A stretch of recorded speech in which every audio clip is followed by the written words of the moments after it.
the FBI being brought in to investigate the NFL's response. Rutgers has suspended leading wide receiver. Two San Antonio high school football players who each blindsided a referee. Carolina being placed on probation here. Hello, my name is Emmett Gill, and welcome to the 2-Minute Warning. On February 20th, 2016, after the UNC basketball team demolished the Miami Hurricanes, Coach Roy Williams called reporters back after a post-game press conference to address a rumor by CBS basketball analyst Doug Gottlieb. Gottlieb had speculated that Williams would retire at the end of the season and be replaced by former UNC star Hubert Davis. At the time, Williams said, supposedly, Doug Gottlieb said that I was going to retire and Hubert was going to replace me, Williams continued. That's sinful. Sinful. Before I discuss Coach Williams' use of the word sin, let me say that my former brother-in-law played for UNC.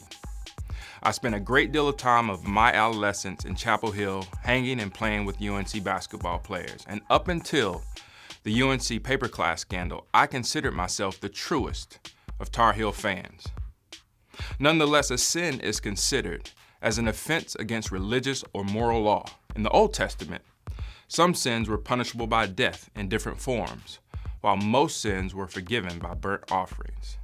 It is ironic, if not out-and-out hypocritical, for Roy Allen Williams to speak of sin without recognizing his own. We know that the UNC paperclip scandal persisted over 18 years, and Williams was at UNC for 11 of those years. 5 members of the 2005 national championship team took classes that have since been revealed to be fraudulent. Rashad McCants, a member of the 2005 team, said Williams knew about the bogus classes. UNC also won a championship in 2009.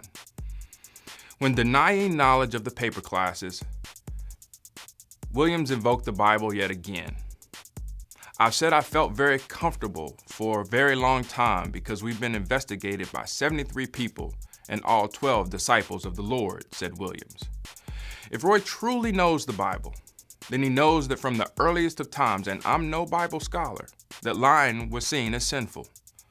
This was made evident in the condemnation of the serpent's lie in the Garden of Eden and God's judgment upon him, as revealed in Genesis 3.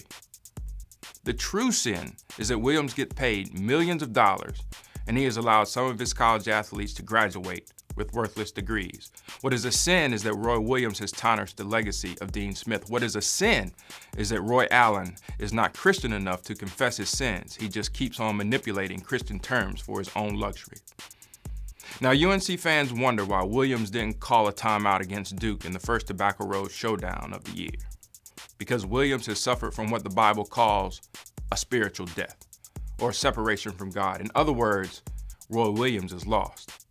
Williams might want to read John verse 1, chapter 9, which says, "If we confess our sins, he is faithful and righteous to forgive us for our sins and to cleanse us from all unrighteousness." But until Williams confesses that he knows about the paper classes and asks for forgiveness, he, nor UNC, will ever win another basketball championship.